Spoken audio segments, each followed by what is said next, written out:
Okay guys, this is definitely not a good angle. We got orca attack and end up on the beach with our boat. Come on, come on. Thank you. Yes, let's run.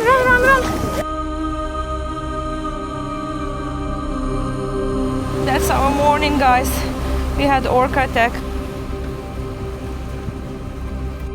It's 5 in the morning on the beach in Nazare, Portugal. The dark shape in the waves is our home. After sailing her all the way from Croatia, this is how we arrived in Portugal. In under 15 minutes, everything we'd worked for was suddenly at risk. This is Spiral of Life Sailing, and this is the story of how we almost lost our boat before our journey even really began. Where are we going tomorrow, Michael? To the moon! We are packing for Croatia, and Michael says that he's more efficient in doing our clothes in one bag. A year ago, our life looked very different. Deadlines, screens, traffic, rent, and the feeling that every month just got more expensive.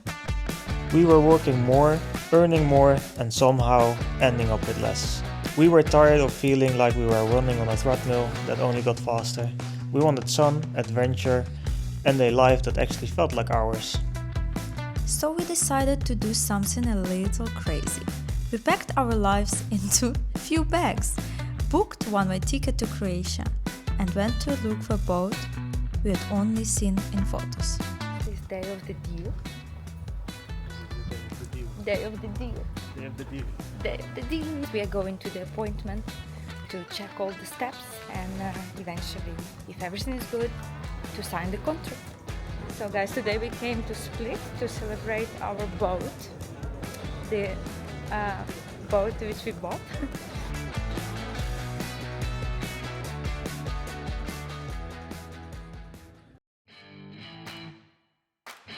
She was a 2007 Bavaria 46, ex-charter, a little tired, but with a layout that felt like home the moment we stepped on board. Big enough to live on, small enough that we thought we could handle her. We opened every locker, checked every cabin, tested every tap and light. We tried to imagine, can we really live here? Can we really sail this thing back to Netherlands? We took her out on a test sail. She wasn't perfect, some strange noises, tired sails, a long list of we'll fix that later. But something about her just clicked for us. It didn't feel for us like buying a boat. It felt like buying a completely different life. So we did it. We bought her, we called her Spiral of Life. And she was going to be our home, our project, and our crazy experiment. The romance of buying a boat in Croatia lasted about one day. Then reality moved in, carrying a toolbox. The water tanks were leaking, the fridge was moody, the old AGM batteries were basically done with life.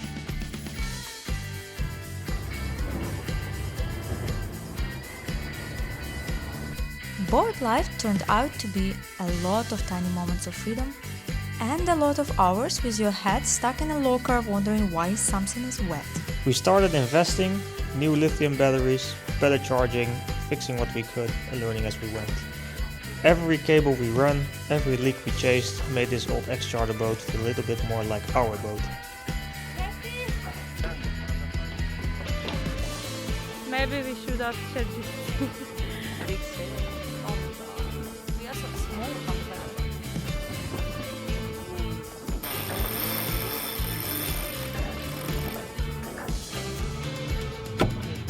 But between all those fixing, there were lots of little perfect moments. Swimming in clear water, coffee in the cockpit with the beautiful view, quiet evenings at anchor. Those were times where we both thought, yes, this is why we did it.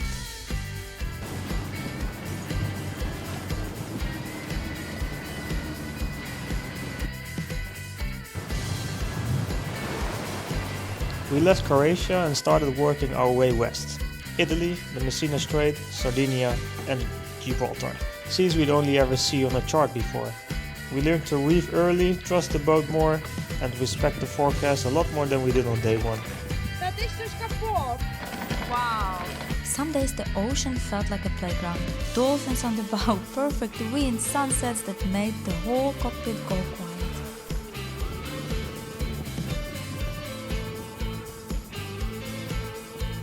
We were exhausted a lot of the time, but we were exactly where we wanted to be.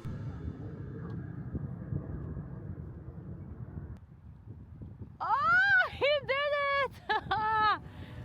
By the time we reached Portugal, there was one topic everyone kept coming back to: orcas.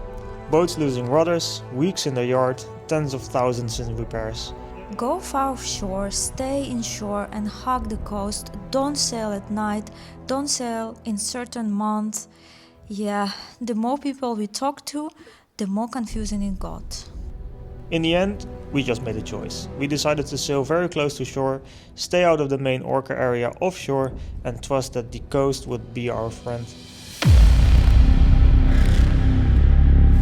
I'm just waiting to escape from the boat.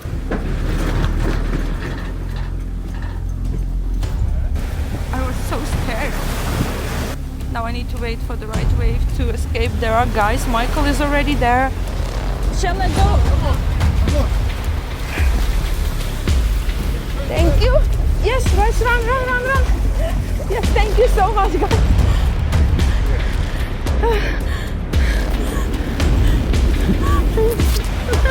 That's fine. Yeah, so the best thing is done, okay? Yes. You are safe. Okay, come to. That night of Nazare, we were already very close to shore. The forecast wasn't perfect, but nothing we hadn't seen before. Julie was sleeping, I was inside making a coffee. And then, out of nowhere, there was this massive bang under the boat, and I felt her lurch in a way that just wasn't normal. I woke up from the heat. For a second I didn't know where I was and what was happening. I really felt like this should be Orca because whole boat was feeling like it's beaten from underneath. I ran up to the cockpit and saw the wheel swinging left and right on its own. The autopilot was still engaged, desperately trying to correct against whatever was happening under us. I disengaged the autopilot and grabbed the wheel, and then we got hit again. The hit ripped the wheel out of my hands for a moment. I grabbed it back as fast as I could, and then I heard it right next to the boat, splashing, and that heavy breathing you never forget once you've heard it. That was the moment I knew for sure these are orcas. I just started shouting, Michael, it's orcas, it's orcas. And you know, you go cold for a second because you heard all those stories about how it can go and what can happen with your boat.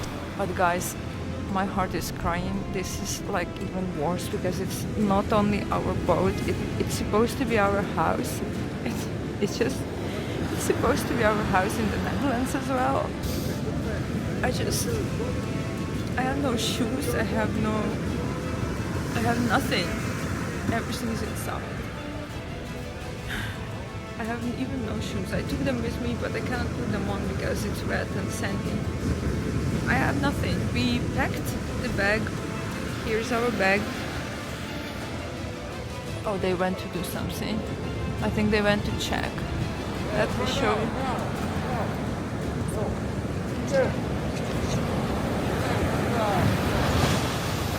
Oh my god, Michael went inside to get our stuff. We'd read all the advice online. A lot of it said, don't try to outrun them, don't go faster, and if you're close to shore, get into shallow water. So I made the call to steer towards land, somewhere they wouldn't want to follow. I got the boat pointing where I wanted, locked the steering, and I went inside to check for water.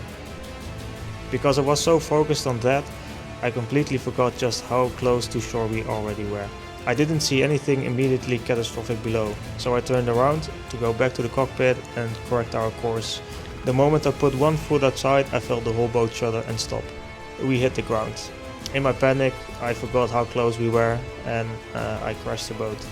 I threw the engine in full reverse, hoping we could back off the sandbar, but the shallow water, it was so steep, there was just no going back. In a few seconds, we went from maybe we were okay to we are definitely on the beach. Yeah, they want to put it, let it stay in place somehow until the high tide comes up, and Yeah. they want to take it out. Oh, That's the only possible. towards the water? We or are towards... lucky that it's low tide. If it was high tide, Yeah. it would We were working with all factors. Okay. Wow. Yeah. nearly missed the rocks. It is low tide, so Yeah. pray. Wow. Does not feel like lucky, but if you think about it, yeah. If they can't get this boat off the beach in 12 hours, it's pieces. Really?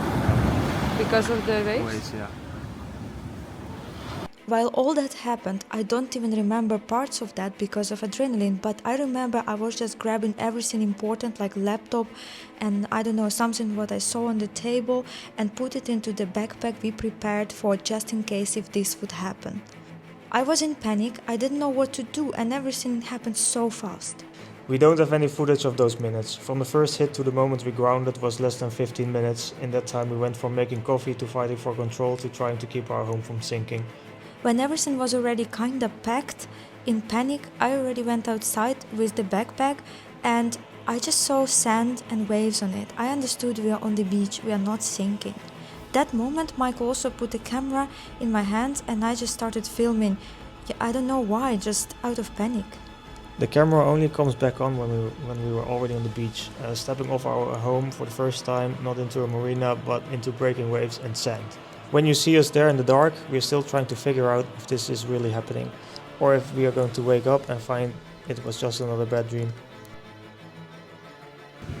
We did not plan on these type of expenses, if you can imagine. We are very cold here and we have no place to go. When the rescue team took me from the boat, I remember feeling the sand under my feet and knowing that we were safe. But when I turned around and saw the boat in the waves, I felt like watching out our future break in slow motion. There wasn't much time to be emotional. Every wave was slamming the keel deeper into the sand. Every minute we waited, the boat was taking more punishment. We called for help, lifeguards, locals, the rescue team. People started to show up and try figuring out a plan. We got a line on her, waited for the right set of waves and started pulling. This was our chance. Either she'd move now or she'd stay there, getting hammered on the beach. On the outside it looks like we were just focused on doing what we have to do. On the inside I was thinking, what if this doesn't work? What if this is the moment we actually lose our home? They put all the bullion and stuff to protect it from the rock which is there. They use dinghy. Well, that's a smart idea. Michael is telling them, hey guys, maybe we should do something like this, put the anchor. But not many options are there.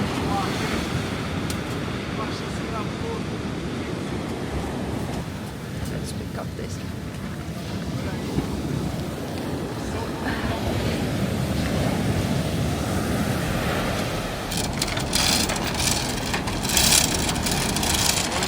No problem.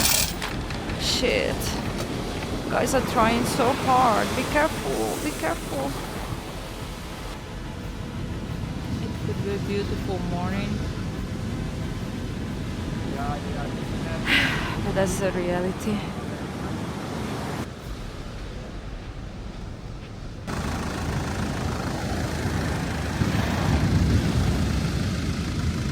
What they're gonna try and take the backside of the boat. Yeah. They are trying to take it a little bit onto the beach to straighten it out. Yeah. Because the beach goes up very steep here, and hopefully take some pressure off the rock that it's banging against right now. It's a small rock, and if that happens, the tide will quickly come up in 2 hours, and we might be able to take it out. Portuguese guys are the best. They do everything fast. And of course this is not the first boat. They kind of know what to do.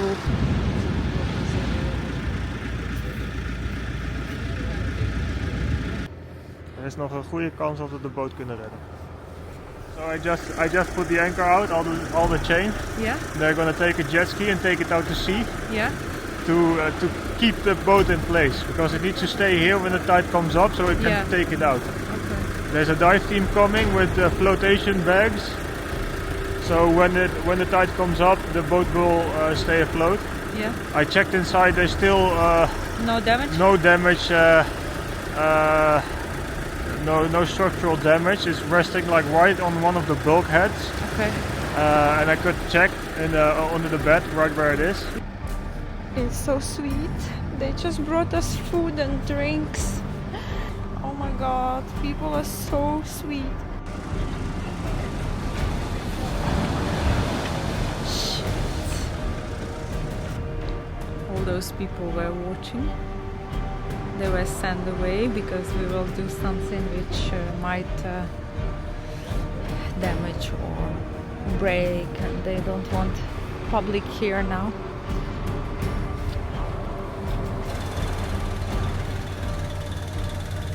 There now we just put the flotation devices inside of the boat instead Okay. of outside. Yeah. Because the damage inside was minimal as far as we can tell. Okay.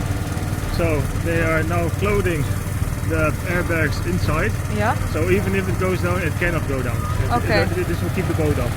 Of course, But the extensive water salt would water, come in. Yeah. Of course, extensive salt water damage, but they're also bringing two really strong gasoline pumps. Yeah. So it probably will not sink. Okay. But they still need to get it off the beach. Yes. Are they going to pull now or what? What's the plan? Yeah, they need to start pulling. I think this fishing boat is going to help. Yes. Okay. The line went bar tight. The boat started to twitch and rock in the surf. For a second, it felt like she might actually come free, and then the line stopped.